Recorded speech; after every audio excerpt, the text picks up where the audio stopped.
Je suis très content d'être encore parmi vous ce matin. Et ça me fait du bien de voir vos visages qui rayonnent ce matin. Et je pense que le Saint-Esprit nous a précédés dans nos cœurs. Amen. Alors sans plus tarder, je vais vous inviter à vous lever pour lire les Saintes Écritures. Allez-y avec moi dans Matthieu 18, versets 23 à 35. Matthieu 18, 23 à 35.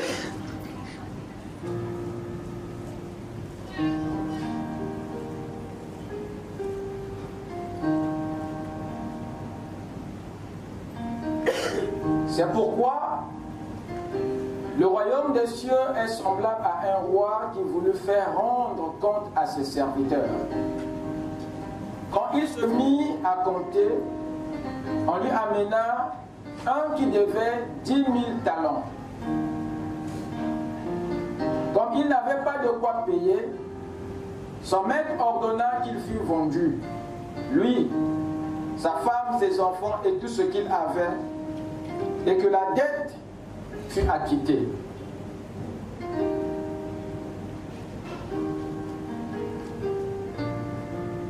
Le serviteur se jetant à terre, se prosternant devant lui, et dit: Seigneur, aie pitié, aie patience envers moi, et je te payerai tout. Et mu de compassion, le maître de ce serviteur le laissa aller et lui remit la dette. Après qu'il fut sorti, ce serviteur rencontra un de ses compagnons qui lui devait 100 deniers. Il le saisit et l'étranglait en disant: Paye ce que tu me dois. Son compagnon, se jetant à terre, le suppliait et disait: Aie pitié, aie patience envers moi, et je te payerai. Mais l'autre ne voulut pas, et il alla le jeter en prison jusqu'à ce qu'il eût payé ce qu'il devait. Ses compagnons, ayant vu ce qui était arrivé, furent profondément attristés. Et ils allèrent raconter à leur maître tout ce qui s'était passé. Alors le maître fit appeler ce serviteur et lui dit: Méchant serviteur, je t'avais remis entier ta dette parce que tu m'en avais supplié.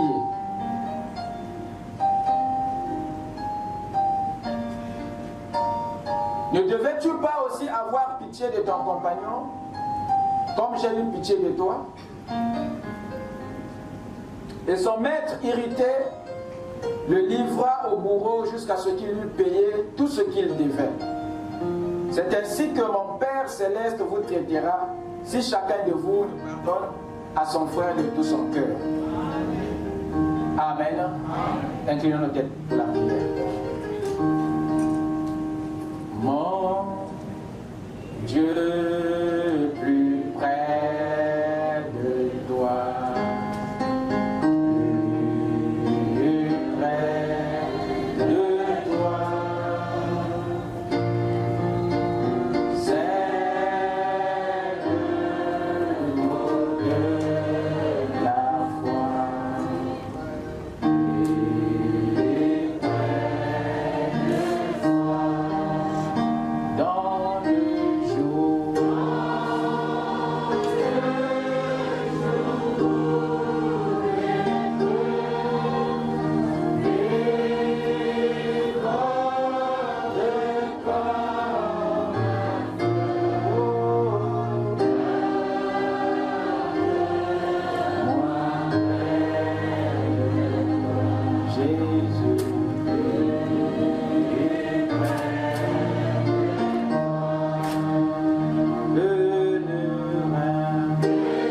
Dieu, créateur des ciels et de la terre, donateur de tout don excellent et parfait.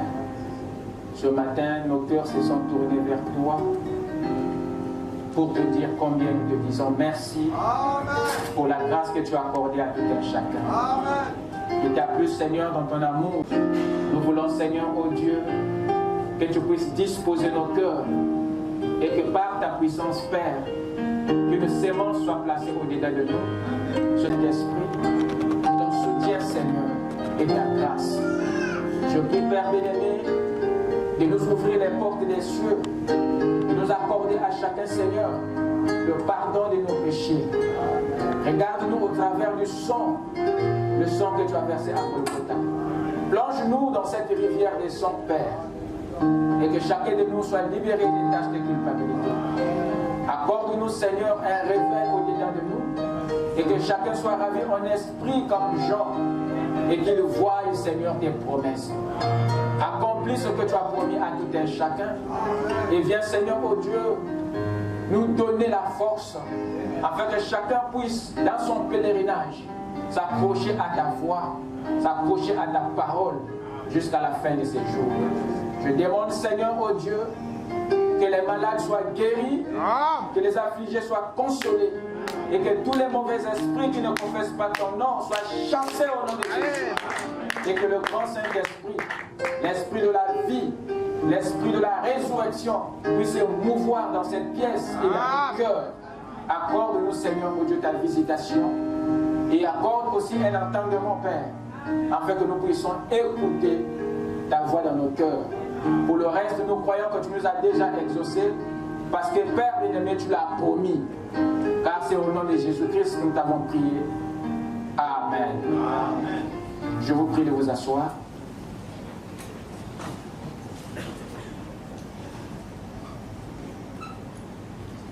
Que le Seigneur vous bénisse. Amen.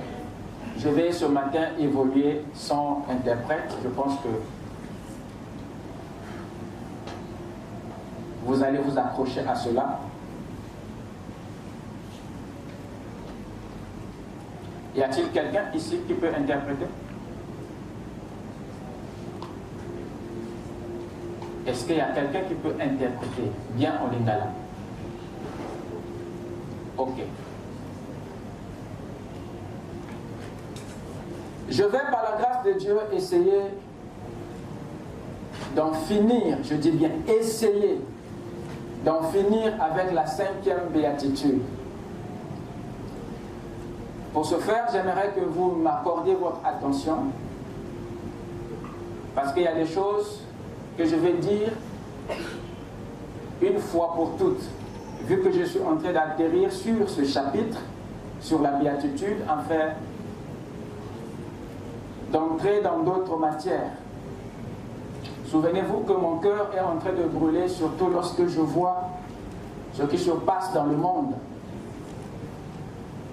Les scènes qui sont en train de se dérouler et les prophéties qui sont en train de s'aligner. Je brûle pour apporter l'aspect prophétique des sceaux. Mais que cela nous tienne, je pense que Dieu ouvrira une brèche. Amen. Et je pense que l'épouse est prête pour savoir là où on est actuellement. N'est-ce pas? Amen. Je prie le Seigneur qu'il nous donne une brèche là-dessus. Je crois qu'il le fera.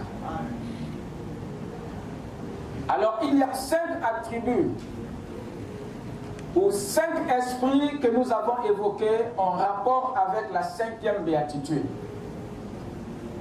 Il s'agit principalement de l'esprit d'amour et de sympathie,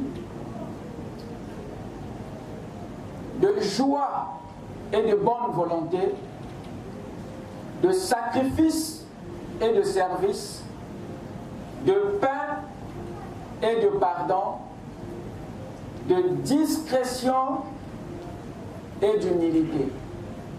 Voici les 5 esprits en rapport avec la 5e béatitude, qui n'est autre que la miséricorde, la bonté. Nous avons vu avec vous qu'il y a 12 béatitudes dans la Bible. Et la cinquième, c'est la miséricorde ou la bonté.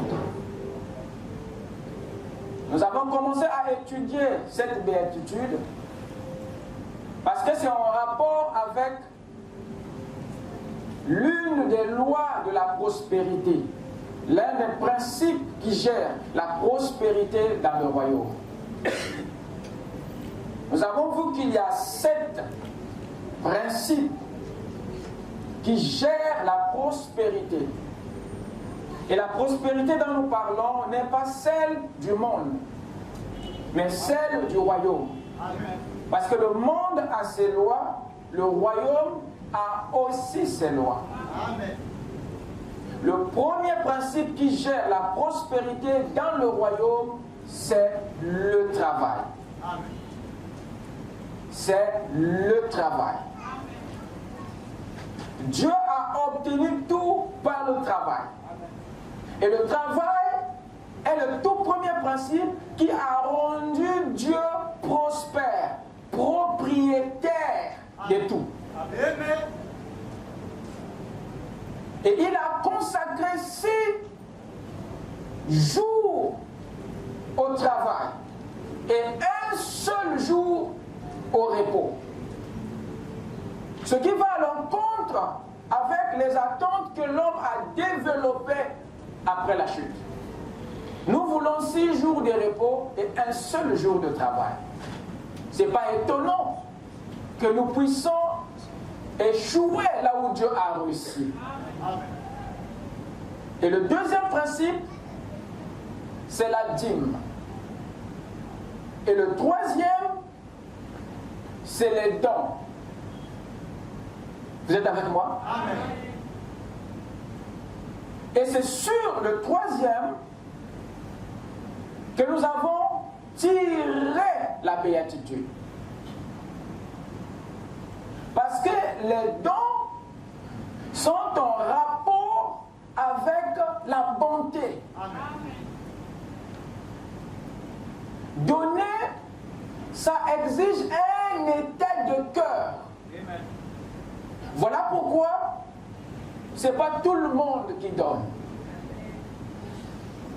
Ce qui fait de Dieu un homme bon, c'est parce qu'il donne. Sans voir la couleur de ta peau, sans prendre en compte ta tribu, sans même voir l'état de ton âme. Voilà pourquoi le pécheur aime Dieu. Et même si toi tu le renies, Dieu aura toujours des adeptes. Parce que la Bible dit, il donne sa pluie aux justes et aux méchants. Amen. Il fait lever son soleil à lui sur les bons et les... Donc Dieu donne. Amen. Sans tenir compte de l'état des temps. Et c'est ça la bonté. Amen. Vous dites Amen? Amen. Et c'est cette vertu qui fait de lui un homme bon. Et nous avons vu que ce qui nous empêche de donner et de se donner à Dieu, c'est parce que notre cœur est en panne. Et c'est parce que quelque part, nous manquons cette vertu. Mais gloire soit rendue à Dieu. Amen. Que les vertus de la parole ont tous été restaurées à l'épouse, à l'ouverture des cieux. Raison pour laquelle ce matin, tu n'as plus du mal à te donner à Dieu. Parce que tu as cette béatitude en toi.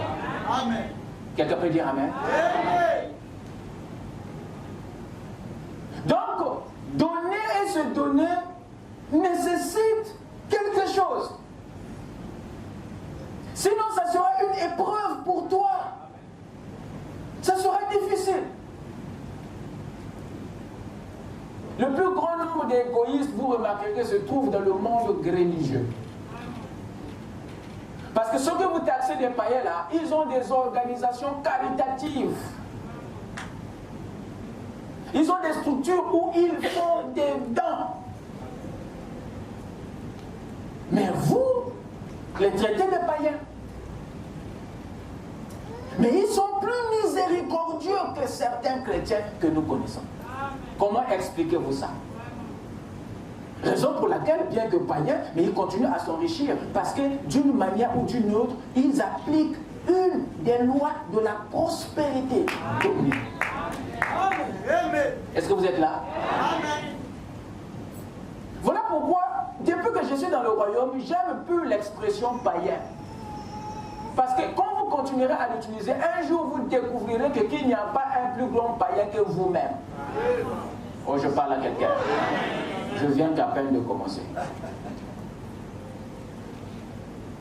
Vous êtes avec moi?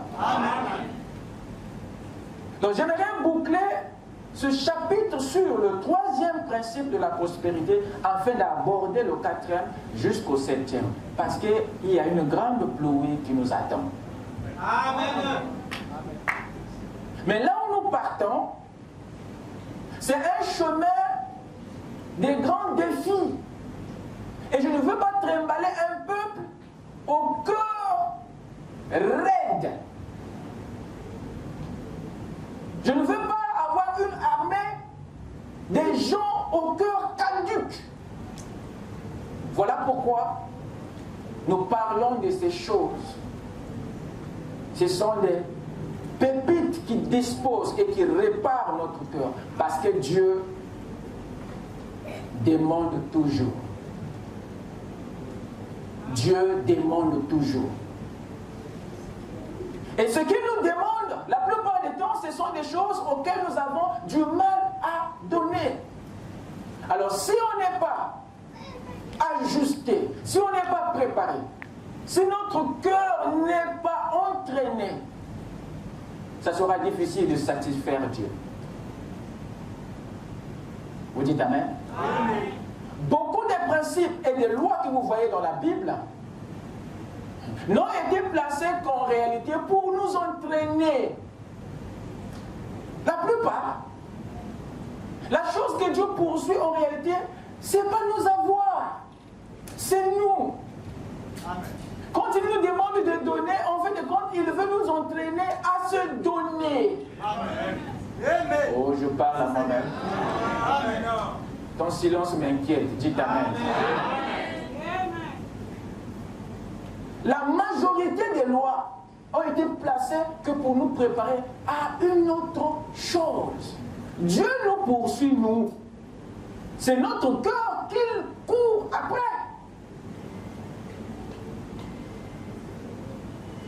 Celui qui est incapable de donner aura du mal aussi à se donner. Amen.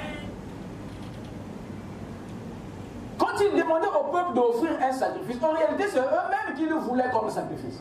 Voilà pourquoi Paul dit, par les compassions de Dieu, je vous prie que chacun puisse s'offrir, se donner à Dieu comme sacrifice. Le plus grand sacrifice, c'est nous-mêmes. Quelqu'un peut dire Amen?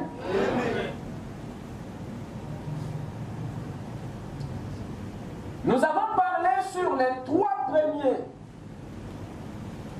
esprits. J'aimerais que nous parlions ce matin sur les 2 derniers, à savoir l'esprit de paix et de pardon, de discrétion et d'humilité. J'aimerais les aborder pour fermer ce chapitre. Vous êtes avec moi? Amen. Esprit de paix et de pardon. Je vous ai dit que ce que vous voyez ici ne sont pas en réalité 5 esprits différents. Ce n'est qu'un seul esprit, mais aux attributs différents. C'est le même esprit. Dans 5 opérations. Vous me suivez? Amen. Est-ce que vous êtes avec moi? Amen.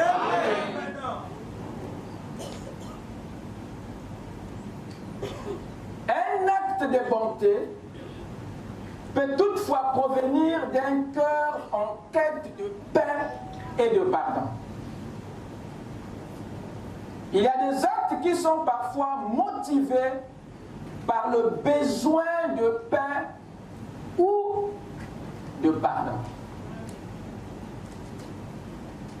Mais il est difficile de fois pour nous de savoir,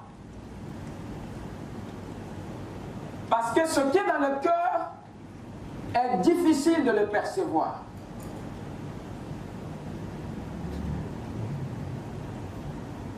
Ces actes sont parfois posés pour entretenir la paix ou d'expier certaines offenses.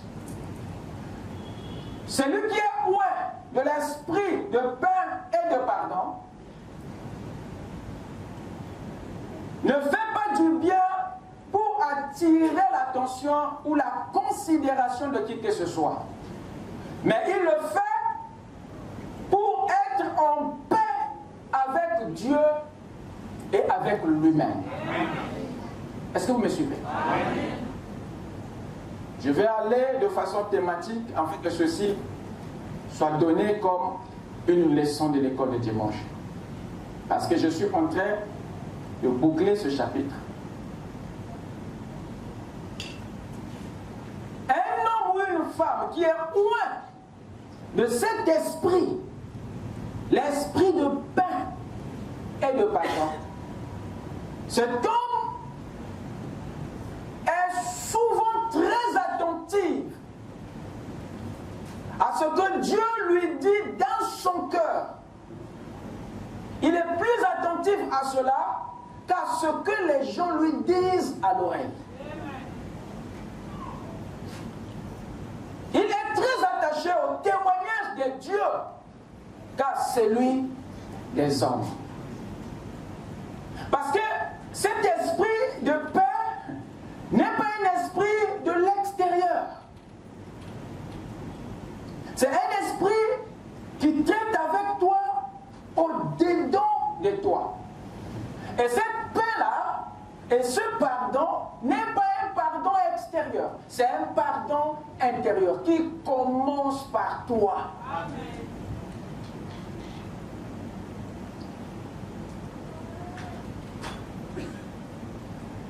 Ceux qui sont loin de cet esprit ont souvent une communication interne, ont souvent une bataille en eux. Et cette interaction est plus fréquente en eux que dans d'autres personnes. Parce que l'esprit n'est pas sur vous avec la même dose. L'esprit ne traite pas avec chacun de vous de la même manière. Il y a ceux à qui Dieu parle à tout moment, il y a ceux à qui Dieu parle rarement. C'est comme les songes et les rêves. Il y a d'autres qui n'en font pas, il y a d'autres qui en font souvent, il y a d'autres qui en font rarement. Vous êtes là? Amen. Mais ceux qui sont loin de cet esprit ont une vie intérieure très développée. Ils ont une sensibilité de l'âme et de l'esprit. Une sensibilité pas comme les autres.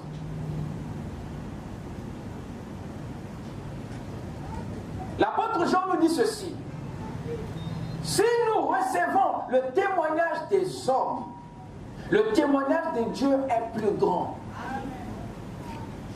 C'est quoi le témoignage des hommes? Mais c'est ce que les gens disent à l'extérieur, vers ton intérieur. Le témoignage des hommes, ce sont les informations qui viennent de l'extérieur vers toi. Donc c'est une balle qui est tirée de l'extérieur pour atteindre ton cœur, ton esprit. Il dit que mais le témoignage de Dieu est plus grand. Mais il faut le connaître. Quel est le témoignage de Dieu pour toi? Si tu ne le connais pas, alors ce que diront les hommes te détruira. Qu'est-ce que Dieu a dit à ton sujet? Quand tu le sais, alors aucune parole d'homme ne peut venir détruire ce que Dieu t'a dit. Voilà pourquoi il est important de connaître les promesses de la Bible. Mais si tu ne lis pas souvent la Bible, tu ne sauras pas ce que Dieu a dit à ton sujet. Voilà pourquoi je ne crois pas au christianisme qui ne s'intéresse pas à la lecture de la Bible. Le prophète nous recommande de lire un chapitre par jour, au moins un chapitre, au moins un chapitre. Raison pour laquelle même vos prières ne sont pas riches. Certains ici, quand ils prient, ils cherchent quoi lire. D'autres cherchent des mots. Devant une situation, ils ne savent pas quel attribut de Dieu faire intervenir. Il y a un manque de savoir. Tu vas aller auprès du Seigneur pour réclamer quelque chose. Sur base de quelle promesse tu le demandes? Vous comprenez que il y a un vide dans notre cœur. Alors, quand il y a ce vide, alors ça complique ta communion avec le Saint-Esprit. Parce que Jésus a dit, quand l'Esprit viendra, il prendra ce que je vous ai dit et il vous rappellera. Il vient te rappeler ce que tu avais mis dedans. Il vient te rappeler ce que tu avais entendu. Mais si tu n'as rien reçu, l'Esprit aura du mal.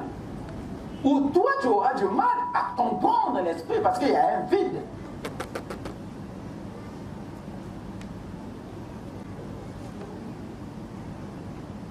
Le témoignage de Dieu est plus grand parce que ce qu'il dit à ton sujet est plus authentique que ce que les hommes disent à ton sujet. Dieu, quand il parle, il tient compte de ta création, de ta naissance, de ton esprit, de ta nature, de tout ce que tu es. Mais nous, quand nous parlons, on peut tâtonner. Vous êtes avec moi?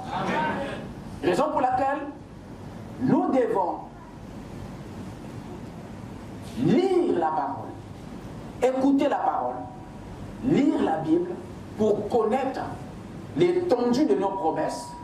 Alors lorsque nous rentrons en confrontation avec lui, lorsque nous rentrons en communion avec lui, nous sommes chargés des promesses. Et nous pouvons le réclamer, le rappeler tout ce qu'il nous a promis. Et ça le contraint d'agir. Quand il dit venez et plaidons, il se dit que vous avez quelque chose à lui dire.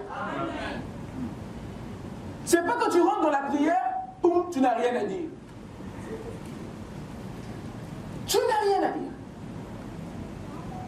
Et l'Esprit est obligé d'intercéder pour toi. Non. Vous devez savoir ce que Dieu a dit à votre sujet. C'est à ce moment-là que tu vas minimiser ce qui vient du dehors. Si nous recevons le témoignage des hommes, le témoignage de Dieu est plus grand, car le témoignage de Dieu consiste en ce qu'il a rendu témoignage à son Fils. Son Fils, c'est quoi? C'est la parole qui est en toi. Vous êtes avec moi? Romains 8, verset 16. L'Esprit lui-même, le Saint-Esprit, rend témoignage à quoi? À notre esprit que nous sommes enfants de Dieu. Donc, c'est pas le pasteur chrétien. Ce n'est pas ta mère qui t'a dit que tu es enfant de Dieu. Mais ce message doit venir de Dieu dans ton cœur. Quand tu le reçois de l'Esprit de Dieu, personne ne peut venir changer cette information. Même pas ton erreur ne peut pas changer cette conviction. Parce que c'est une voix qui vient de Dieu, pas des hommes. À ces moments-là, dites Amen. Amen. Peu importe ce que les hommes diront, tu sais où tu te tiens. C'est cette conviction, c'est ce témoignage qui va te relever même quand tu seras par terre. C'est ce témoignage. Lorsque cette voix revient dans ton âme, automatiquement tu comprends que tu n'es pas fait pour la basse-cour parce que tu appartiens au royaume. C'est cette voix de l'Esprit qui a relevé le Fils prodigue. C'est cette voix intérieure. Alors lorsque ce témoignage n'est pas en vous, tu resteras par terre. Tu te conformeras. La seule personne qui était tombée et qui ne s'est plus jamais relevée, c'était que le serpent. Amen. Vous dites Amen? Amen. L'Esprit lui-même rend témoignage à notre esprit. Vous remarquerez que la Bible parle ici d'une interaction, d'une communion. L'Esprit rend témoignage à qui? À notre esprit. Il y a un contact et une communion entre vous et l'Esprit de Dieu en vous. Et c'est cet esprit, c'est cette présence-là qui vous condamne lorsque vous n'obéissez pas à sa voix dans votre cœur. Amen. Amen.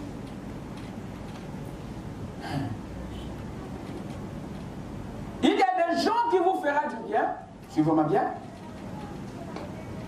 non parce qu'ils veulent gagner votre faveur ou votre amitié, non, non.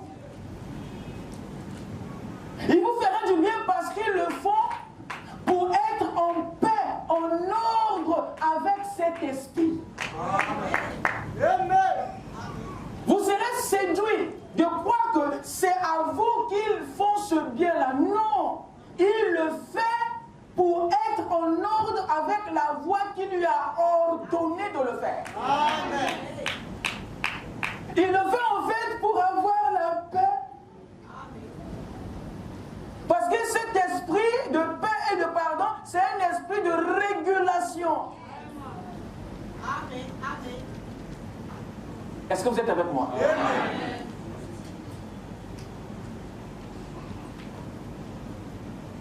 L'esprit de paix et de pardon. Lorsque rien n'est fait au dehors, cet esprit continuera à vous condamner. Cet esprit continuera à vous charger. Parce que votre paix ne vient que par l'obéissance à cette voix. Amen. Regardez ce que un Jean dit ici, une écriture que beaucoup d'entre nous connaissons déjà. Si notre cœur nous condamne, Dieu est plus grand que notre cœur. Et il connaît toutes choses. Bien-aimés, si notre cœur ne nous condamne pas, nous avons de l'assurance devant Dieu. Quoi que ce soit que nous demandions, nous le recevons de lui. Parce que nous gardons ses commandements et que nous faisons ce qui lui est agréable. Cet esprit a pour rôle de nous condamner chaque fois que nous évitons le bien. Et il nous récompense par la paix et la tranquillité quand nous accomplissons la justice. Amen. Il y a condamnation quand? Lorsque sa volonté n'est pas accomplie. Il amène la tranquillité lorsque la justice a été accomplie. Ceux qui sont loin de cet esprit de paix et de pardon sont des hommes et des femmes qui sont souvent lents à la colère et qui n'auront jamais le... Vous me suivez? Parce que cet esprit de paix s'oppose à la bataille, s'oppose à ta bataille, je voulais dire. Parce que c'est lui qui fait la bataille. Et il veut te mettre en dehors de ça. Suivez-moi bien. Cet esprit de paix et de pardon est très proche du sacrifice et du service. Il se rapproche vraiment. Et l'apôtre Paul nous l'a prêché de plusieurs manières dans ses épîtres. Il a consacré la moitié de ses épîtres à nous exhorter sur cet esprit de paix et de pardon. Une grande partie de ses recherches, de ses écrits, tourne autour de ça. Et vous comprendrez avec moi que même la paix que vous entendez là, en réalité n'est entretenue et ne peut être entretenue que par des hommes et des femmes au cœur bon. Parce que ceux qui ont des cœurs noirs aiment les secousses. Même le pardon, il n'est accordé que par les hommes au cœur généreux. Voilà pourquoi il est difficile des fois de pardonner, il est difficile des fois de faire le bien. Parce que ça demande un béton de propriété. Ça demande un soubassement. Ça demande un petit dépôt. Ça demande quelque chose. Cet esprit peut oindre un païen. Cet esprit peut oindre un chrétien. Est-ce que vous êtes avec moi? Amen. Écoutez ce que nous dit la Bible à ce sujet. Romains 12, versets 17 à 18. Lisez avec moi. Ne rendez à personne le mal pour le mal. Pourquoi? Et de quoi parle-t-il ici? Paul nous exhorte ici dans sa prédication à revêtir un esprit de paix et de pardon. C'est de ça dont il parle ici. Recherchez ce qui est bien devant tous les hommes. Il écarte Dieu. Il met Dieu au repos. Et il remplace l'homme. Parce que Paul sait que notre relation entre les hommes est de fois en mauvais état que notre relation même avec Dieu. Amen. Et je vous ai dit ici que notre relation a deux directions.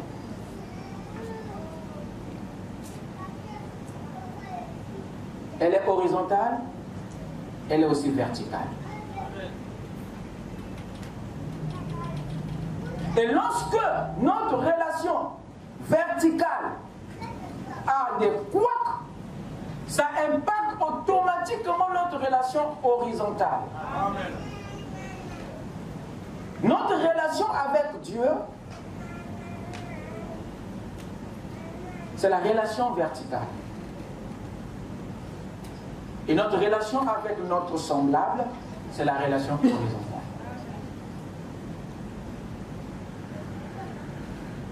Et lorsqu'il y a des pépins dans la relation horizontale, c'est le signe qu'il y a un problème dans la relation verticale. Amen. La relation semblables témoignent, révèlent l'état de santé relationnelle avec Dieu.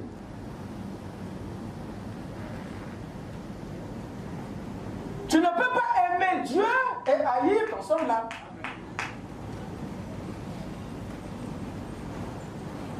Lorsque Adam a brisé sa relation avec Dieu, automatiquement, il a brisé aussi sa relation avec son environnement.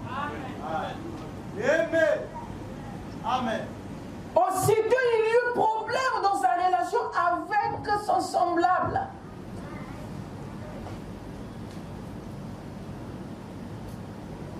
Quand cela a eu lieu, Ève l'a accusé, ce qu'elle n'avait jamais fait auparavant.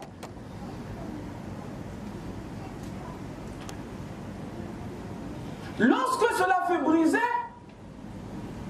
automatiquement il y eut meurtre dans l'environnement. Quand cela fut brisé, il y eut des ronces et des épines dans l'environnement. C'est la relation verticale qui tient notre relation horizontale. Et la relation horizontale révèle l'état de notre relation verticale. Est-ce que vous me suivez?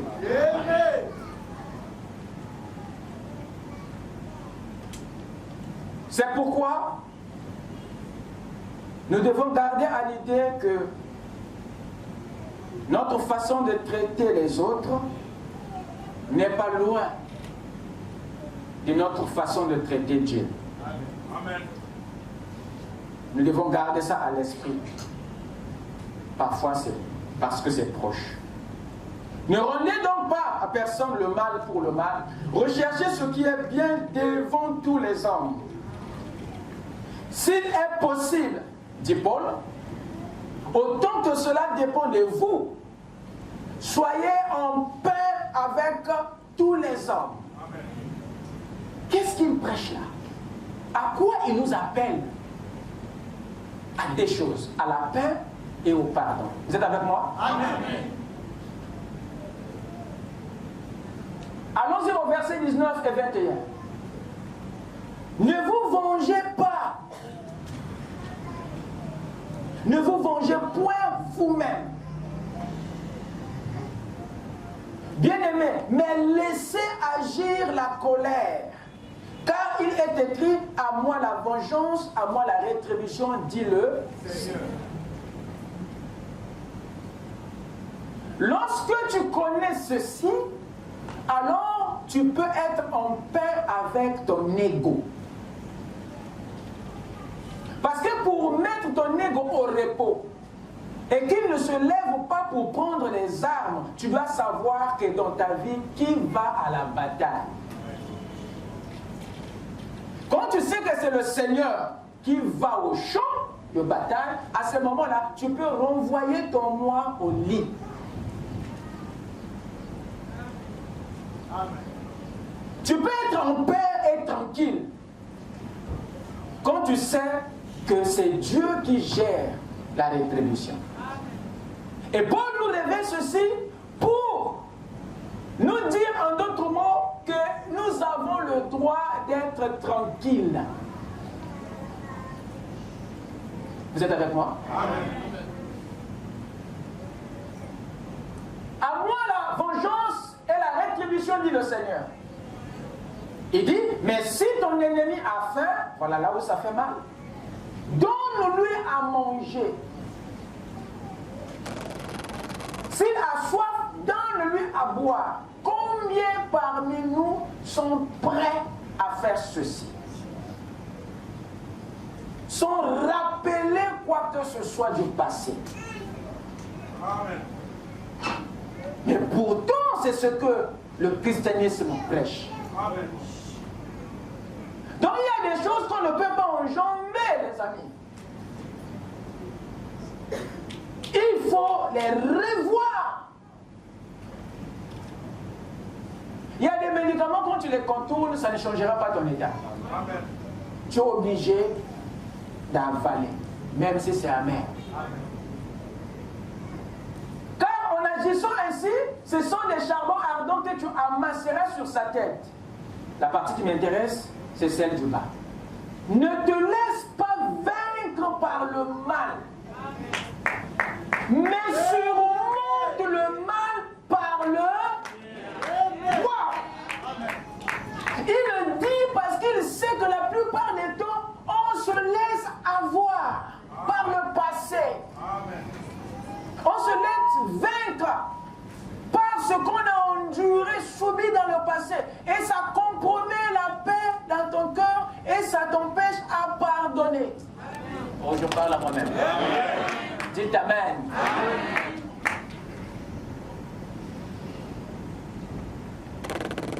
Cela va de soi entre les époux. Cela va de soi entre les membres de la famille. Amen. Cela va de pair entre les frères et sœurs de l'Église. Amen. Vous êtes avec moi? Amen. Personne n'est à l'abri. Même pas Dieu lui-même. D'ailleurs, Dieu n'a jamais été au-dessus de sa parole. Sa première cachette, c'est la parole. Même si c'est contre lui, mais il va finir par se cacher dans sa parole. Vous êtes avec moi? Ne te laisse pas vaincre par le mal. Mais tu dois la surmonter. Amen. Mais non, l'esprit de paix, c'est l'esprit qui nous aide à surmonter le mal. Parce que c'est lui qui t'apaise le mieux en te montrant qui est chargé du reste. Vous êtes avec moi? Amen. Est-ce que vous êtes là? Amen. Écoutez ce que Frère Branham dit. Dans la prédication ce jour-là sur le calvaire, paragraphe 86 à 88. Que quelqu'un disait, comment pouvez-vous laisser des gens vous traiter de tous les noms comme ça?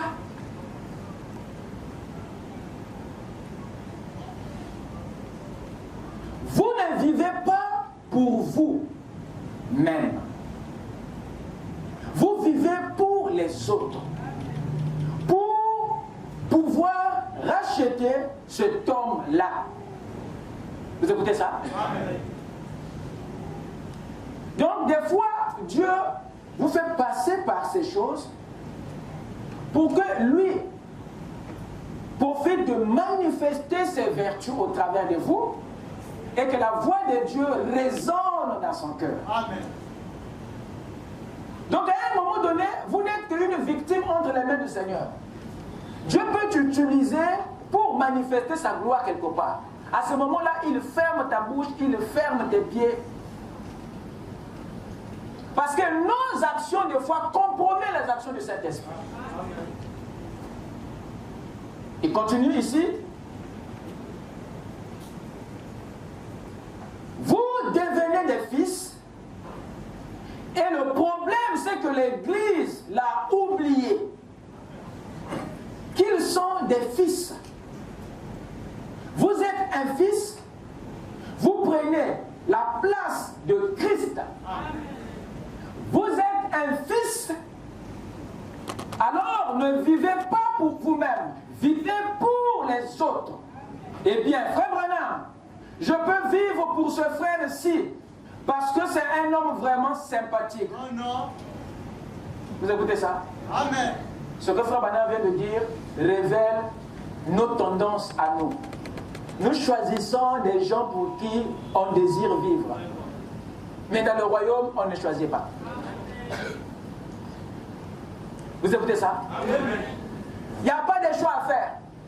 Non, moi vraiment je préfère vivre pour lui parce qu'elle est plus obéissante que l'autre. Attention. Amen. Tu as choisi le morceau le plus facile. Le plus facile. C'est pas par là où ton amour va être testé. C'est pas par là où vraiment ta vertu va être testée.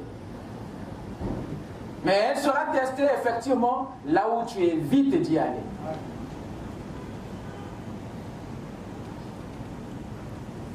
Vous écoutez ça?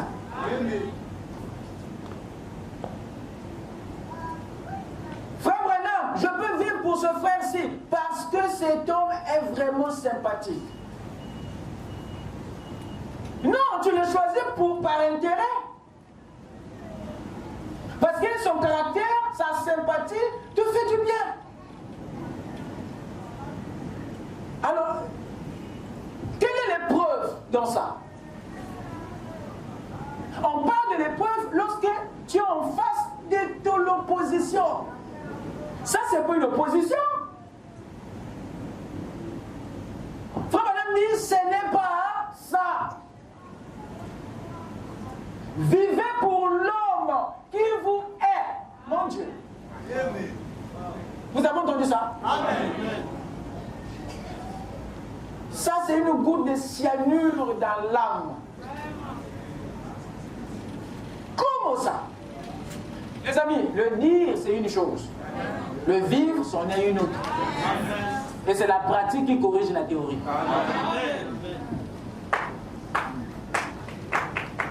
On va acclamer le Seigneur.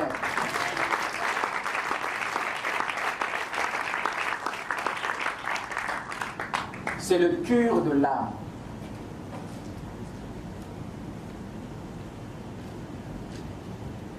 Vivez pour l'homme qui vous est. Vivez pour la personne qui vous tuerait si elle le pouvait.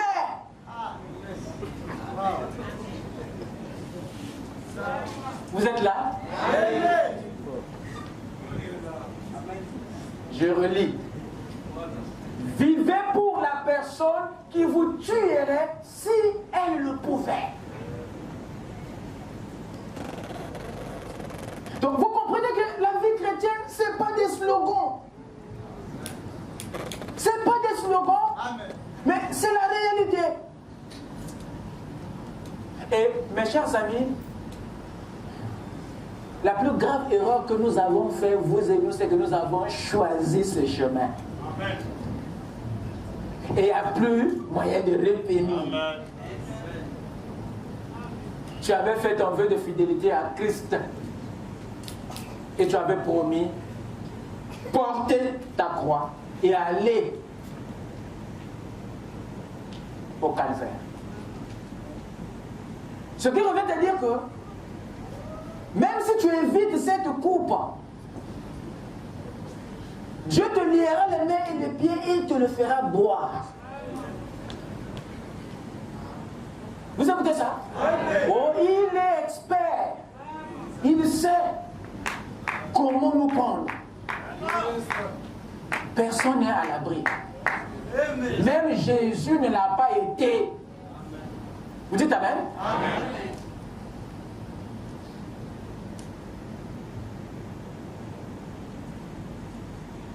Et c'est le chemin que nous avons choisi. Alors prenons l'aspect pardon. Proverbe 16, verset 6. Quand j'ai lu cette écriture de la Bible,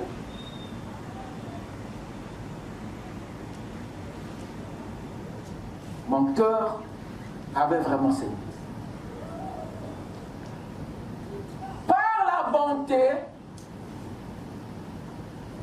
et la fidélité, on expie l'iniquité.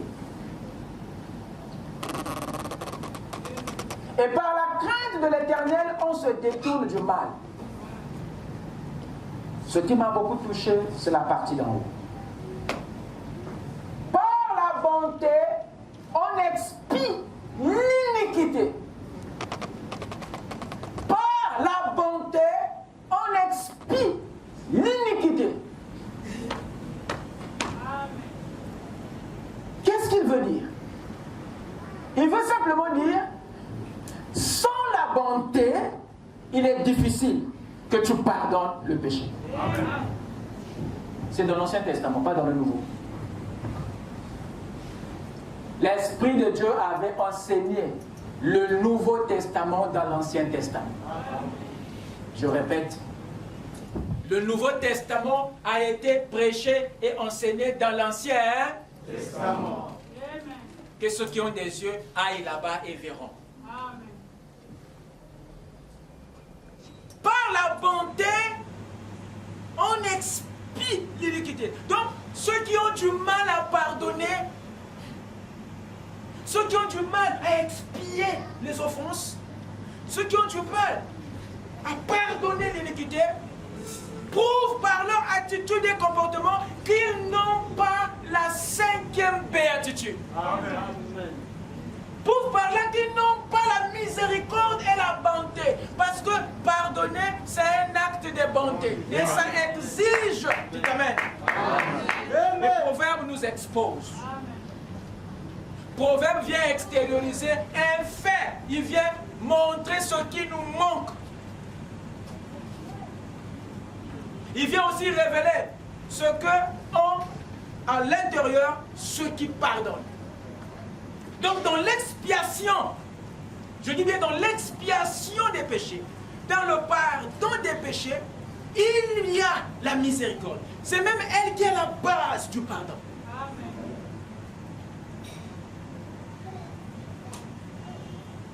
Et s'il n'est pas miséricordieux, nous n'obtiendrons jamais le pardon de Dieu. Amen. Parce que nous étions méchants, ennemis de Dieu. Mais lui nous a fait grâce. Et il a oublié nos offenses. Voilà pourquoi il est bon. C'est sa bonté qui est à la base du pardon. Et nous, à notre tour, il nous sera difficile d'expier les péchés des autres, de pardonner les autres aussi longtemps qu'il n'a pas la miséricorde, il n'a pas la bonté en nous. Nous venons de lire tout à l'heure une histoire où un maître avait appelé ses serviteurs pour revoir les comptes. Et il s'est avéré qu'il y a eu un qui avait fait une mauvaise gestion et qui s'est retrouvé avec un manque, une dette de 10 000 talents. C'était grand et énorme. Et par rapport à ça, pour récupérer cette dette, cette somme, il fallait carrément prendre sa femme, ses enfants et tout. Mais ce maître,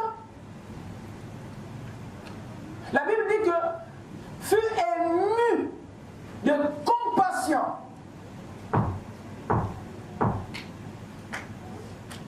Mais qu'est-ce qui a déclenché cette compassion en lui, cette miséricorde en lui?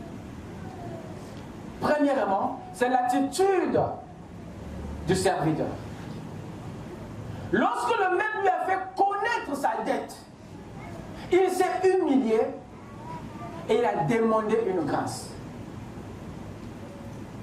Et ça a déclenché la miséricorde dans le cœur du maître jusqu'à lui remettre toute la dette. Ce qu'il devait payer, il ne l'a plus payé. Parce que son attitude, je dis bien, son attitude devant la sentence était correcte. Et c'est ça qui a touché le maître. Écoutez mes chers amis, je vous ramène au commencement, en Éden. Lorsque Adam et Ève ont commis, je vous apprends que notre situation allait être différente de celle que nous connaissons aujourd'hui. Amen. Si seulement si en commettant l'erreur, Adam avait couru vers Dieu, l'histoire serait autrement. Amen. Ça c'est un. Et deux, même s'il n'avait pas couru vers Dieu, mais quand Dieu était descendu et que Adam s'était livré, avait accepté son tort pour dire que Seigneur, ce n'est même pas Ève, c'est même pas les anges. Même toi, tu es pour rien, tu serais resté au ciel tranquillement, c'est moi qui serais venu te dire, c'est moi qui ai commis l'erreur, tout c'est ma faute. Si Adam avait reconnu et porté la charge de toute cette erreur, je t'assure, je vous assure, que la pénalité serait autrement. Amen. Mais ce qui a énervé Dieu, ce qui a endurci le cœur de Dieu dans cette situation, c'est le fait que, remarquez, comment Adam pêche, il prend la fuite. Number 1. 2, il se cache derrière le feu de figuier. 3, il se retrouve derrière un arbre. Tout ça pour s'éloigner et éviter de se faire voir. Dieu a attendu et il était obligé de descendre et de le chercher. Quand il le retrouve, le monsieur ne reconnaît rien. Il se met à argumenter, à se justifier, à s'expliquer. Voilà ce qui a compliqué notre sentence.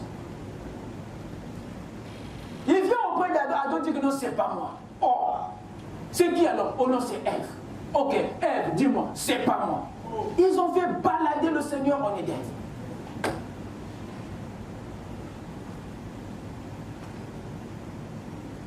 Mais remarquez celui-ci. Lorsqu'il s'est rendu compte qu'il est en défaçade, il s'est jeté par terre. Il a reconnu. Il a supplié le Maître. Alors cela a déclenché la miséricorde. Et la dette lui fit entièrement annulée. Dites Amen. Amen. Et Frère Branham nous a enseigné sur notre attitude devant les dettes. Et nous avons abandonné aussi ce principe. Lorsque vous prenez de l'avant, vous n'avez aucune idée de ce que vous annulez. N'attendez pas que le revendicateur vienne en premier. Allez-y et vous atténuerez. Amen. Vous êtes avec moi? Amen. Alors lorsqu'il est sorti de là tout content parce qu'il avait été exonéré. Il avait été expié grâce à la bonté du Maître. Or, cette attitude était loin d'être l'état profond de son âme.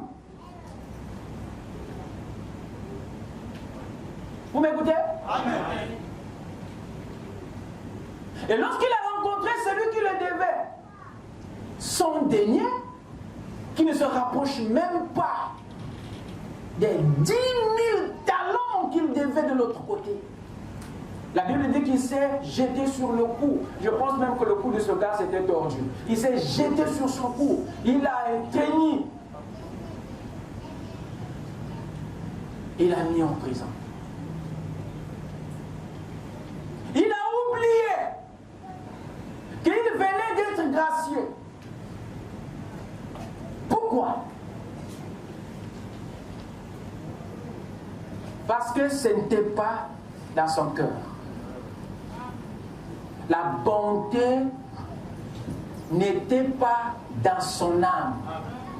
Son cœur était vide de la 5e béatitude. Voilà pourquoi il ne pouvait pas le produire. Mais pourtant, il en a bénéficié.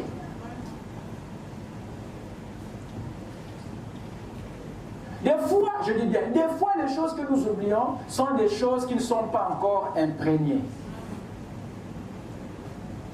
Lorsqu'elle est dedans, ça te rappelle. Mais quand ce n'est pas encore assis, l'oubli est possible. Alors il était vide, il ne pouvait pas dans la situation, mais pourtant son compagnon s'était aussi jeté par terre, l'avait aussi supplié comme lui l'avait fait. Donc, nous comprenons par là que Dieu est des fois miséricordieux envers des hommes et des femmes qui ne le sont même pas envers les autres. Et c'est là où se trouve notre problème. Alors comment allons-nous espérer maintenant vivre en paix et être à notre tour pardonnés si et seulement si nous n'avons pas cet esprit-là? Et l'histoire est repartie vers le Maître Disons que celui que tu avais gracié, voilà ce qu'il a fait. Et il fut rappelé à la charge.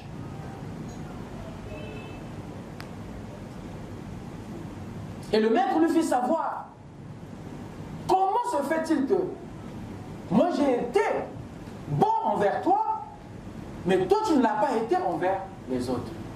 Mais je l'ai été pour que toi aussi tu le sois en réalité. Son maître irrité dit la Bible payer tout ce qu'il devait. Et la parabole termine en nous disant, c'est ainsi que mon Père Céleste vous traitera si chacun de vous ne pardonne son frère de tout son cœur.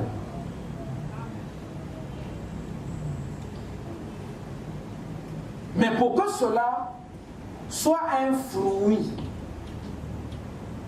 il faut que vous ayez l'arbre. Vous êtes avec moi? Amen. Parce que la bonté est un fruit de l'esprit qui est l'arbre. Donc celui qui a l'esprit, il a l'arbre. Et c'est celui qui a l'arbre qui peut espérer avoir des fruits. Mais tu n'as même pas l'arbre et tu attends les fruits. On continue à voir.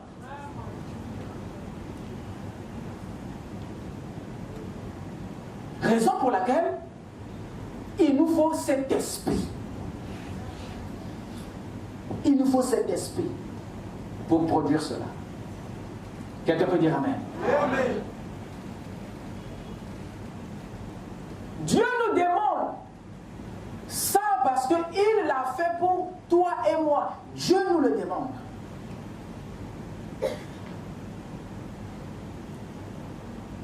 Regardez un peu avec moi ici dans le livre de Jacques.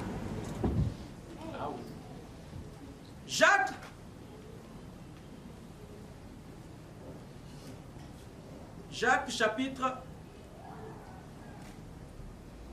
Un instant.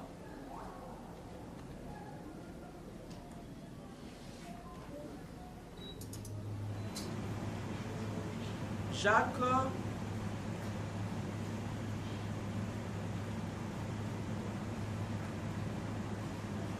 chapitre 2, versets 12 à 13. Parlez et agissez comme devant être jugés par une loi de liberté. Car le jugement est sans miséricorde pour qui n'a pas fait miséricorde. Amen. Le jugement est sans miséricorde pour qui n'a pas fait miséricorde. Ce qui revient à dire que ce que Dieu nous a accordé comme mesure de grâce, c'est quelque chose que nous devons nous approprier pour à notre tour le reproduire. Amen. Et à la fin de ce verset, écoutez ce que Jacques dit. La miséricorde triomphe du jugement. La miséricorde triomphe du jugement. Ce qui revient à dire que peu importe ta sentence, peu importe le terme, là où tu es arrivé, le fond que tu as touché, la miséricorde peut annuler cet état. Amen. Souvenez-vous, il y avait un jeune homme qui avait fui l'armée au temps d'Abraham Lincoln. Amen. Et on l'avait destiné au peloton pour l'abattre.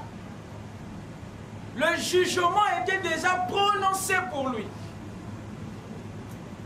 Mais qu'est-ce qui a changé cela?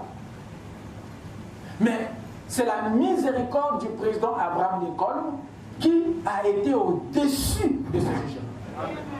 La note qu'il avait écrite, c'était un acte de sa bonté, de sa miséricorde. Et elle suffisait pour annuler le jugement qui avait été prononcé. Donc si vous êtes miséricordieux, si vous êtes bon, alors cette béatitude suffit pour triompher sur le jugement. Je vais illustrer ça En allant dans le livre de Zacharie chapitre 3. Zacharie chapitre 3, le premier verset. Il me fit voir Josué, le souverain sacrificateur, debout devant l'ange. Et Satan qui se tenait à sa droite pour l'accuser. Nous avons ici un fils de Dieu, de la lignée de Lévi, comme toi et moi ce matin, des croyants de la lignée de Jésus. Mais il était arrivé que le diable s'est tenu devant Dieu pour accuser qui? Josué. Et je vais vous dire une chose. S'il y a quelqu'un qui fait bien son boulot, c'est bien le diable. Et il le fait très bien, mieux même que certains chrétiens. Et il ne vous accuse pas parfois à tort. Hein? Quand il t'accuse, ça veut dire qu'il tient un morceau qui est vrai. Regardez. Il s'est tenu ici devant Dieu pour accuser qui? Josué. Au verset 3, il est dit, or Josué était couvert de vêtements sales. Et il se tenait debout devant l'ange. Donc, les accusations de Satan étaient justifiées. Il n'accuse pas seulement pour t'accuser, mais il accuse des fois pour des faits vrais, comme ce cas-ci. Et je pense qu'aujourd'hui, s'il va t'accuser auprès de Dieu, c'est pour quelque chose que tu as bien fait. Des fois, ce n'est pas par haine que le diable vous poursuit, mais parce que vous êtes réellement coupable. Il me fit voir Josué, le souverain sacrificateur, debout devant l'ange de l'Éternel. Et Satan qui se tenait à sa droite l'accusait.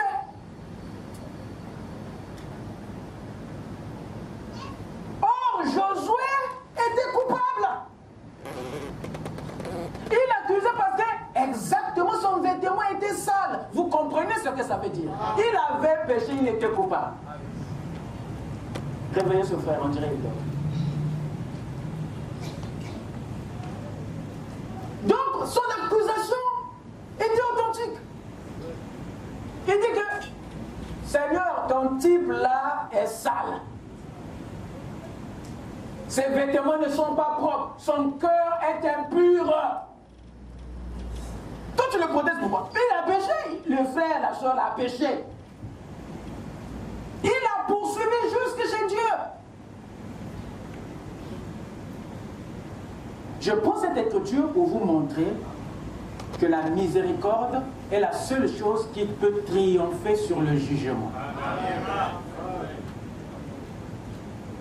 Et c'est une vertu qui est très puissante. Et c'est ça qui fait que vous et moi, ce matin, nous soyons debout. Et s'il y a un ciel que nous allons tous rentrer, c'est grâce à la miséricorde de Jésus-Christ.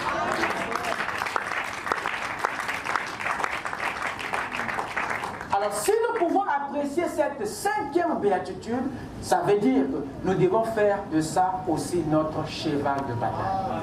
Elle doit être présente réellement dans nos cœurs, dans nos vies. Nora ne sera gracié que celui qui aura exercé la miséricorde.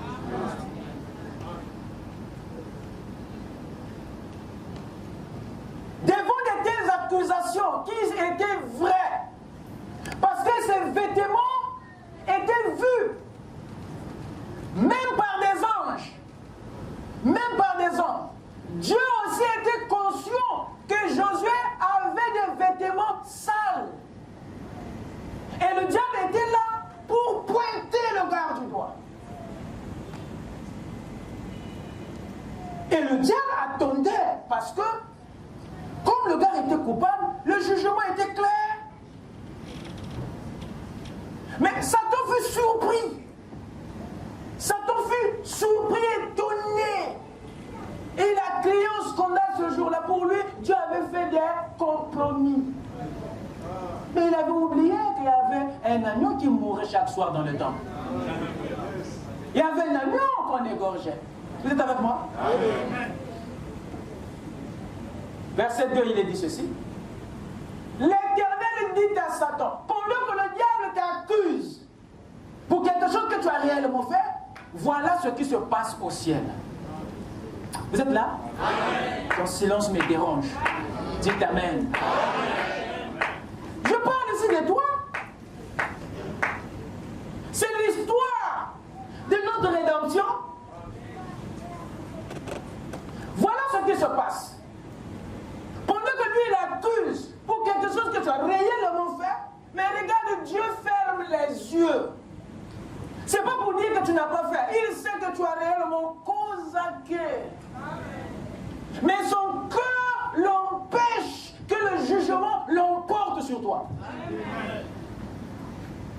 L'Éternel dit à Satan que l'Éternel te réprime. Oh, celui qui a causé, qui c'est qui?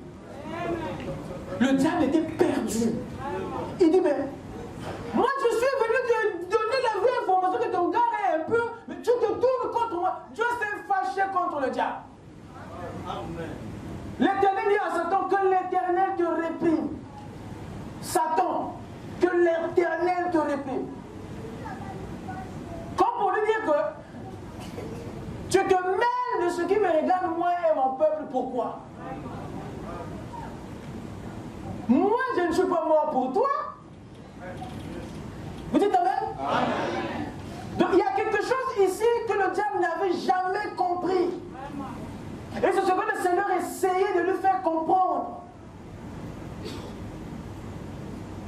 Satan, que l'Éternel te réprime. Lui qui a choisi Jérusalem, n'est-ce pas là un tison arraché du feu? Une façon pour prêcher. Donc, en fait, il a prêché à Satan par les sons.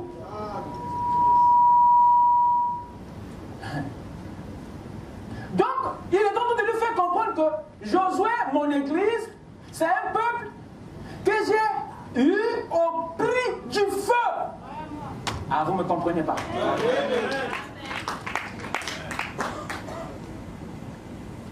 Donc, pour dire que non, il y a un prix qui a été payé pour lui. C'est ce qui lui fait connaître dans les types, dans les paraboles. Mais comme le diable n'a rien pour entendre le langage de la rédemption, il a pris ça pour de l'injustice. Qu'est-ce qui s'est passé? Au verset 4 et 5, l'ange prenant la parole dit à ceux qui étaient devant lui, ôtez-lui les vêtements sales. Ah, donc il était conscient. Dieu est conscient de ton péché. Il savait que mon peuple avait péché. Vous écoutez ça? Mais qu'est-ce qui l'emporte sur ton jugement? Qu'est-ce qui fait que malgré ton état, que Dieu se comporte ici comme si tu n'avais pas péché? Et ça avait mis le diable dans tous ses états. ôtez-lui les vêtements sales. Puis il dit à Josué, vois, je t'enlève ton iniquité. Ah bon?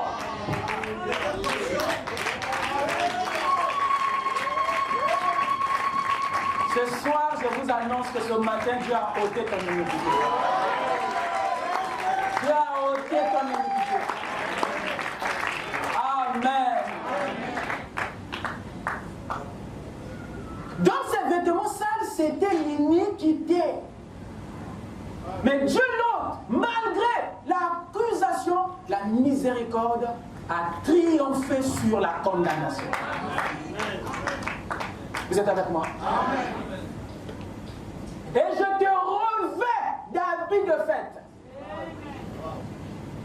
Je dis qu'on mette sur sa tête un turban pur. Et ils mirent un turban pur sur sa tête et ils lui mirent des vêtements. L'ange de l'Éternel était présent. Vous êtes avec moi? Donc, en dehors du fait que Dieu a ignoré son péché, il l'a purifié. Il a changer des vêtements qui est un symbole de la sanctification. Et ensuite, il lui a donné, il dit qu'on mette sur sa tête un turban pur. Vous êtes avec moi? Amen. Pourquoi le turban au niveau de la tête? Pourquoi lui mettre quelque chose de pur au niveau de la tête? Parce que ce qui a sali les vêtements, c'est une sémence qui vient de la tête. C'est la tête qui commande le corps. Alors si la pensée, si Dieu peut mettre un esprit pur là-dedans, le reste du corps le sera aussi. Vous dites Amen. Voilà comment est-ce que la miséricorde de Dieu opère dans nos vies. Et cette écriture décrit de façon fidèle l'œuvre de Golgotha.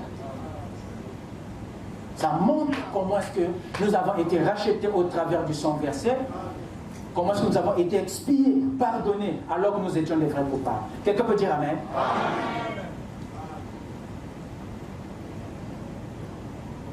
Écoutez le prophète. Je suis ici dans une ligne de guérison, prêché en 1953, par DAF 40. Il dit ceci. Et en faisant ce que je fais au peuple de Dieu, je sers Dieu. Tout ce que vous avez fait au plus petit des miens, c'est à moi que vous l'avez fait. Est-ce vrai? Amen. Écoutez, voici une chose merveilleuse. Lorsque vous vous servez les uns les autres, vous servez Dieu. Voyez-vous, l'amour de Dieu se trouve dans le cœur de chaque chrétien. Il continue, il dit, soyez bienveillants l'un envers l'autre. C'est la recommandation du prophète. Soyez bienveillants l'un envers l'autre. Pardonnez-vous réciproquement. Vous écoutez ça? Si vous ne voyez pas les Écritures de la même manière, eh bien, croyez de toute façon et priez pour l'autre. Et aimez-vous simplement les uns les autres. Vous verrez qu'il n'y a pas de plus grande évidence au monde qui montre qu'on est chrétien que l'amour. Amen. Voilà ce que nous pouvons cerner de façon brève sur la paix et le pardon. Cet esprit de paix, c'est un esprit qui nous met au repos devant une situation. Et le pardon ici, c'est l'expression de notre bonté. Pas vraiment notre bonté, mais la bonté de Dieu dans notre cœur. Vous êtes avec moi? Permettez maintenant, pour les dernières 15 à 20 minutes qui me restent, d'aborder l'esprit de discrétion et d'humilité. Vous me l'accordez? Je ne serai pas long.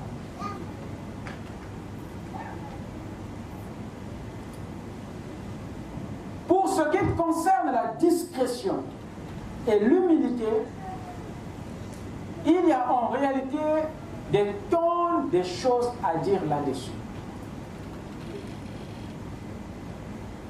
Mais nous allons résumer cela en quelques lignes, afin que nous comprenions nous tous comment opère ce Saint-Esprit de Dieu dans cette béatitude. La vraie bonté est toujours liée à un esprit de discrétion et d'humilité. Vous ne pouvez pas éloigner la bonté de l'amour. Vous ne pouvez pas éloigner la bonté de la bonne volonté. Vous ne pouvez pas l'éloigner de la paix et du pardon. Vous ne pouvez pas éloigner la vraie bonté de la discrétion et de l'humilité. Je vais vous amener, lire avec moi rapidement Matthieu chapitre 6 et vous serez étonnés de découvrir l'un des principes que beaucoup de chrétiens négligent. Lors donc que tu fais l'aumône, dit la Bible, ne sonne pas de la trompette devant toi, mon Dieu, comme font les hypocrites dans les synagogues et dans les rues, afin d'être glorifiés par les hommes. Je vous le dis en vérité, ils reçoivent leur récompense. Mais toi, quand tu fais l'aumône, que ta main gauche ne sache pas ce que fait ta droite, afin que ton aumône se fasse en secret, et ton Père qui voit dans le secret te le rendra. Il me semble que nous avons tous oublié ce petit détail. Qu'est-ce que le Seigneur nous apprend ici? Ce que le Seigneur dévoile ici est quelque chose que beaucoup d'entre nous avions du mal à faire. Qu'est-ce que se taire? Se taire. Se taire est une chose difficile pour beaucoup. Il est difficile de faire un grand bien, le monde, et se taire. Jésus nous apprend ici le principe du silence lorsqu'on agit pour le bien des autres. Mais nous n'avons pas saisi. Nous voulons plutôt que le monde sache que tu as toussé. Nous avons un problème. Ce principe ici consiste à se taire lorsque nous faisons quoi? L'aumône. Une aumône est un acte de charité. Une aumône, c'est une œuvre de libéralité. Une aumône, c'est une œuvre de bienfaisance. Une véritable aumône, selon Jésus, est celle qui se fait dans la discrétion. Amen. Un vrai acte de charité, selon Jésus ici, est celle qui se fait dans le 7e sceau. Une œuvre de charité est celle qui se fait sans sonner la trompette. Voilà le message qu'il nous transmet. Faire le bien, c'est une chose. Mais le Seigneur veut que cela soit fait dans le silence. Qui est prêt alors que le cœur chatouille? Voilà pourquoi l'homme s'affiche toujours à côté de ses œuvres. Mais Dieu, depuis qu'il a créé l'âme, vous ne le voyez pas à côté? Il y a quelque chose que nous avons manqué. N'est donc pas associé à un esprit de popularité, mais il est associé à un esprit d'humilité, de discrétion. Donc si nous ne sommes pas prêts à reculer pendant que nous faisons du bien, on n'est pas disciple de Jésus. Vous êtes avec moi? Mais le monde, vous remarquerez, ils ont une bonté, mais qui n'est pas produite par l'esprit du royaume. Dès qu'ils donnent 3, 4, 5 couches à une orphelinat, il faut que la télé, la radio Congo viennent. Je parle à quelqu'un? Pourquoi? Parce que ils n'ont pas besoin de la discrétion.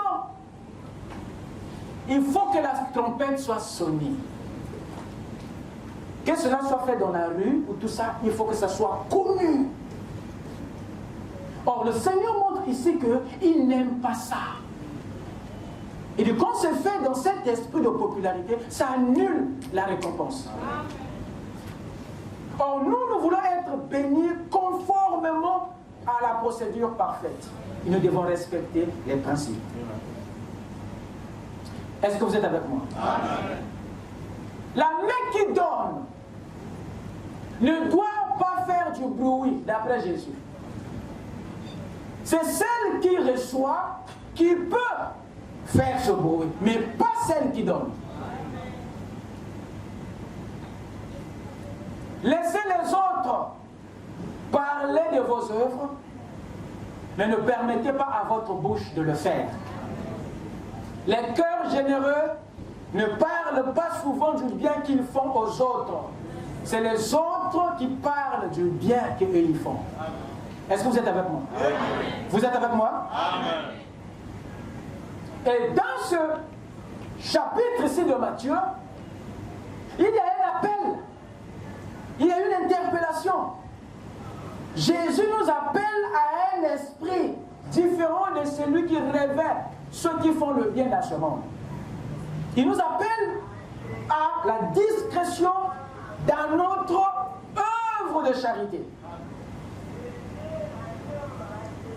Donc, nous ne devons pas avoir peur d'être oubliés. Non. Ah, si je ne parle pas, personne ne verra que j'ai agi. Vous ne devez pas avoir la peur comme les autres. Parce que ça montre que vous ne le faites pas pour Dieu. Soyez-en rassurés. Que celui qui a évoqué la discrétion dans notre œuvre a des yeux et des oreilles pour le voir. La plus grande récompense n'est pas celle qui vient des hommes, mais celle qui vient de Dieu.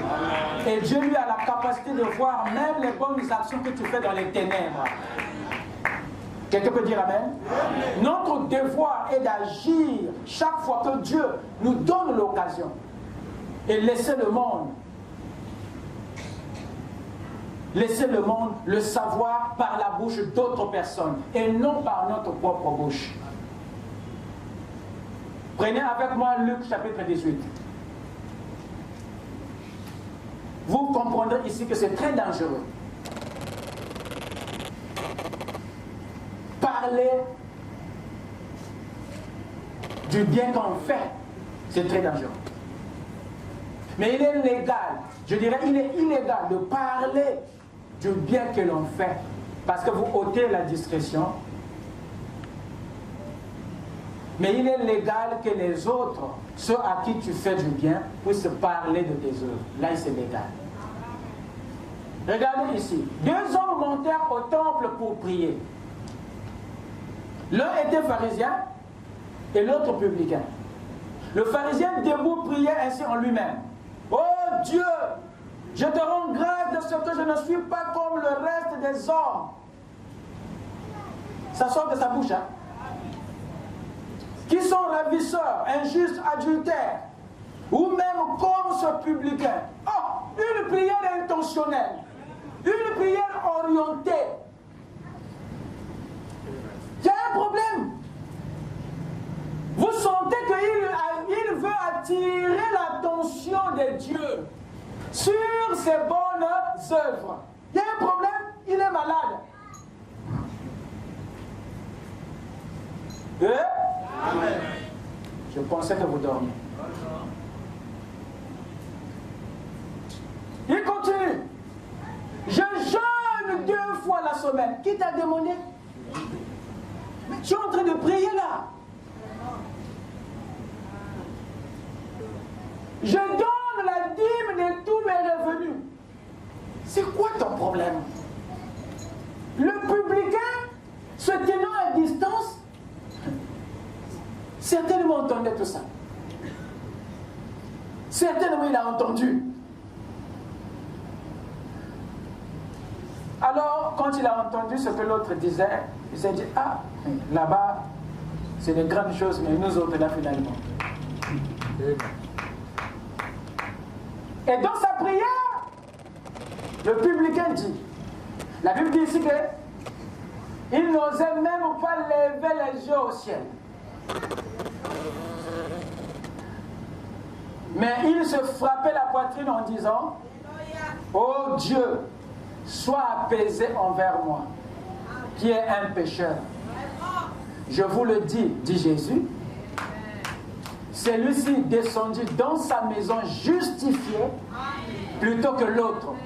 Car quiconque s'élève sera abaissé et celui qui s'abaissera sera élevé. Soyez humbles. Soyez humbles même dans ce que vous faites du bien. Ne parlez pas trop de vos œuvres. Laissez-nous parler de vos œuvres. C'est ça la volonté parfaite de Dieu. Je vais terminer, soyez patients. Proverbe 20, verset 6. Écoutez.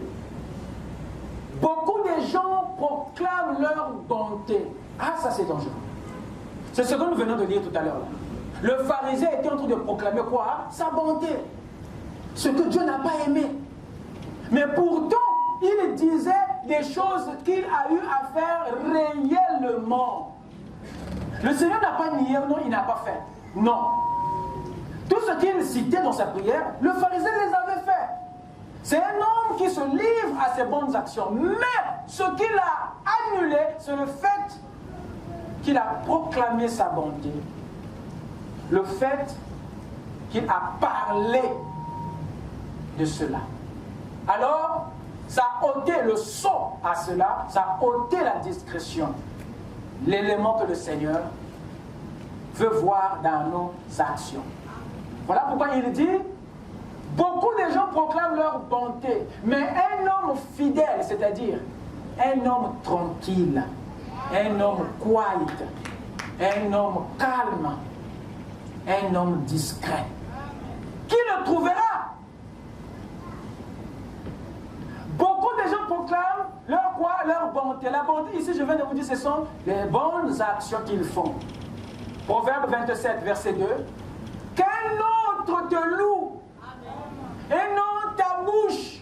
Wow! Que quelqu'un d'autre te loue pour ce que tu fais, mais pas ta bouche. C'était une loi dans l'Ancien Testament. Une sagesse qui se marie exactement avec la parabole de Jésus dans le Nouveau Testament. Il dit qu'un autre te loue et non ta bouche. Un étranger et non tes lèvres. Mais nous, nous faisons le contraire. Je me loue par mes lèvres et je proclame ma bonté, comme faisait le pharisien. Voilà pourquoi nous sommes dépouillés de nos bénédictions. Et nous ne sommes pas bénis correctement parce que nous trichons avec les lois. Ce qui ne devait pas être. Est-ce que quelqu'un me suit? Le prophète dit ceci, dans ce jour-là sur le calvaire. Bon, il y a beaucoup de gens qui disent, oui, vous savez quoi? Nous avons une organisation dans notre groupe.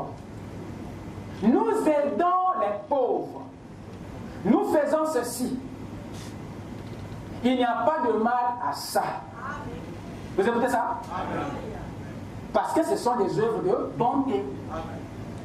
Frère Branham continue. Mais vous chantez vos propres louanges. Voilà ce qui diminue maintenant les points. Faire le bien augmente les points, mais parler trop de ce que vous faites diminue les points. Vous chantez vos propres louanges. Frère Madame dit, ne faites pas que Dieu vous bénisse. Faites vos aumônes. Ah, il revient sur l'écriture qu'on vient de lire. Donc Frère Madame a fait cette étude avant nous. Il dit, faites vos aumônes en secret, a dit Jésus. Frère Madame est d'accord avec notre prédication de ce matin. Amen. Il continue. C'est tout simplement automatique. C'est quelque chose en vous. C'est-à-dire, les bonnes choses dans la destruction, c'est quelque chose qui est en vous. Il dit, ça ne vous demande pas plus que d'aller chercher un peu d'eau. Vous avez soif. Si votre voisin a soif, vous pensez à lui aussi. Le besoin du voisin, vous pensez à lui. Autant s'il s'agissait de votre besoin à vous. Et vous n'y faites même pas attention. Vous continuez à mener votre vie tout simplement. Amen. Vous écoutez ça? Amen. Au paragraphe 101 à 103, il dit, or, ces jours-là au calvaire a payé ce prix. Amen. Pour que nous puissions être comme ça. Amen. Faire le bien et se taire. C'est ce que ce jour-là sur le calvaire a fait. Amen. Non pas de dire, vous savez, une fois, la veuve Jones, elle n'avait plus de charbon. Je suis allé, lui on a acheté. Je vous le dis, hein, j'ai vu un frère qui avait besoin d'un complet. Et je suis allé lui acheter un complet. Dieu soit béni. Je suis un chrétien. Oh là là, pauvre, égoïste, misérable. Tu es un hypocrite. Amen. Que ta main droite ne sache pas ce que fait ta gauche. Et que ta gauche ne sache pas ce que fait ta droite. Tellement automatique, tellement automatiquement mort en Christ que vous le faites. De toute façon, c'est votre nature, c'est votre caractère. Vous le faites de toute façon. C'est simplement ça, la vie qui vit en vous. Vous êtes complètement soumis à cet esprit. Vous dites Amen? Amen. Et c'est lui qui vit sa vie en vous. Amen. Que le Seigneur vous bénisse.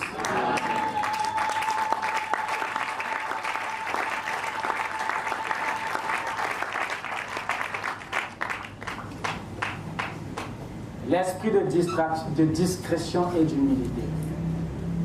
Ce qui couronne la 5e béatitude. Amen. Aujourd'hui, nous savons maintenant dans quel état de l'esprit que le bien doit être fait.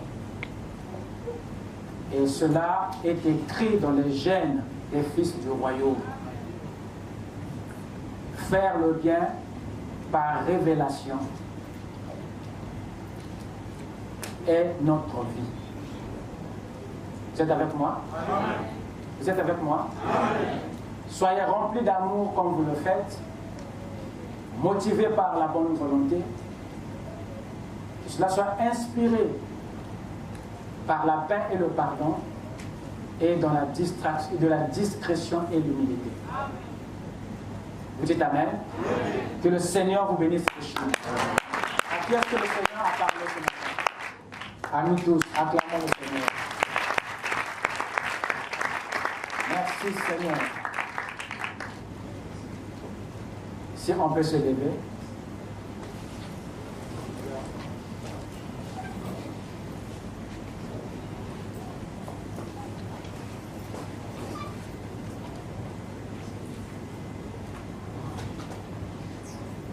Dans l'adoration, prenons l'amour de Dieu. L'amour de Dieu est si merveilleux. L'amour de Dieu est si merveilleux. L'amour de Dieu est si merveilleux.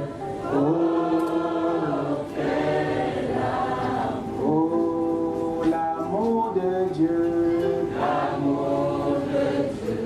Dieu est si merveilleux, l'amour de Dieu est si merveilleux, l'amour de Dieu est si merveilleux, oh, quel amour, comment il est.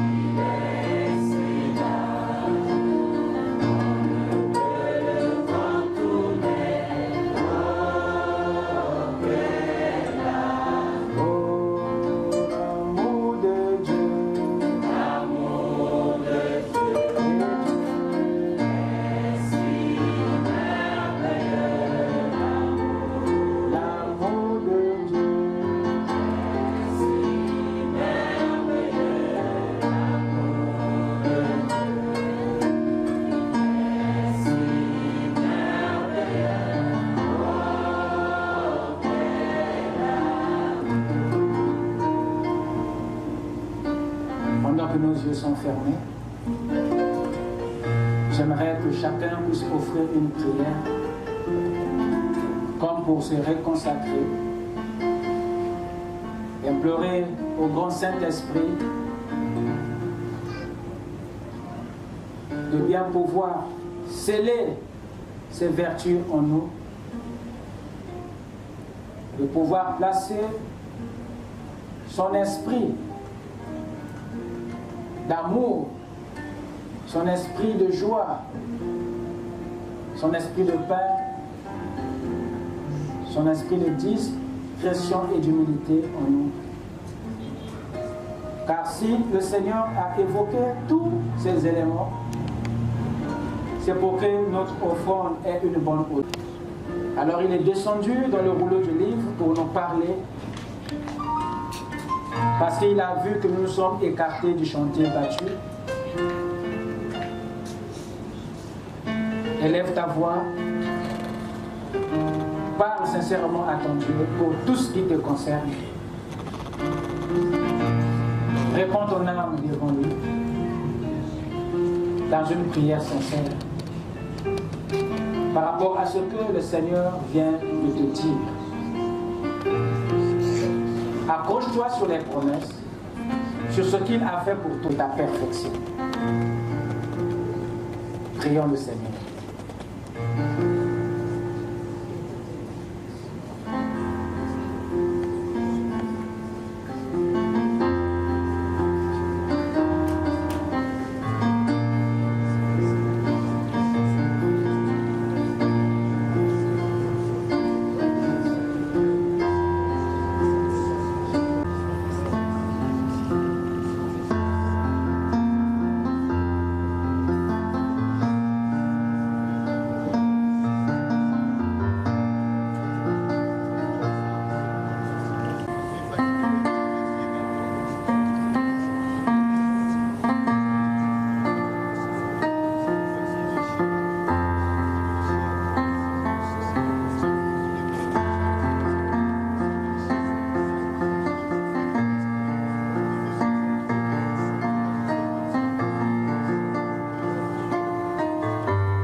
Seigneur notre Dieu, ce matin, Seigneur, dans ton amour, tu es descendu au travers ta parole pour nous édifier et nous fortifier, pour nous attaquer et nous corriger. Parce que l'amour te l'oblige, Seigneur. Ton prophète disait, si vous aimez les gens, vous allez les corriger. Et toi, Père, tu châties ce que tu aimes. C'est pourquoi, Seigneur, nous acceptons, Père bien-aimé, ton esprit. Nous acceptons ta parole. Et nous acceptons de nous améliorer. C'est pourquoi, Seigneur, nous t'invoquons de façon que, Père, tu puisses t'associer à la voix de ta parole et que tu puisses nous accompagner pour manifester ces fruits. Sans toi, nous ne pouvons rien, Seigneur. Tu connais nos manquements.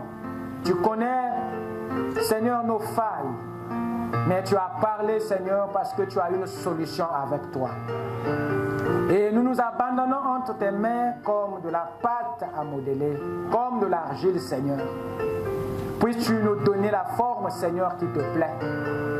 Et nous savons, Père, que tu as dit que tu as pour nous des projets de bonheur et non de malheur. Ton souhait est que, Père, la parole se fasse chair. Qu'il en soit ainsi. Et nous croyons que, Père bien-aimé, nous avons été désenvoûtés. Nous avons été libérés, Seigneur, de tout esprit de rancune, de tout esprit d'égoïsme, de tout esprit de résistance obéissant à ta voix. Merci Seigneur de ce que tu avais fait pour Josué. Car cela, Seigneur, amour envers ton épouse. Alors laisse-nous partir avec cette assurance que tu nous as écoutés, tu nous as parlé, tu nous as changés, tu nous as bénis. Qu'il n'y ait aucun faible parmi nous, Seigneur. Celui qui était avec William Branham, aujourd'hui assis sous les promesses et sous l'autorité du grand Saint-Esprit, je te chasse au nom de Jésus. Que le peuple de Dieu soit libéré de tes envoûtements et de tes onctions maladroites. Maintenant, Seigneur, oins-nous de ces cinq esprits, afin que notre bonté soit agréée.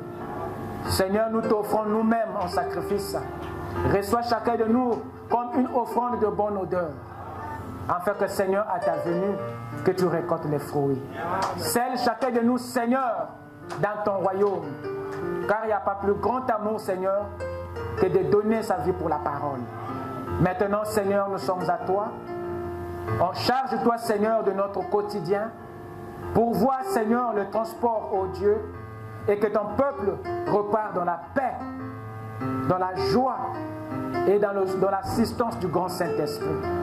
S'il y a un lendemain, Seigneur, donne à chacun de nous une santé de fer pour continuer à te servir dans ce corps de chair. Seigneur Dieu, visite les maisons, visite les foyers, amène la paix. Oh Dieu, enlève la maladie, Seigneur, et apporte-nous, Seigneur, la véritable consolation, Père.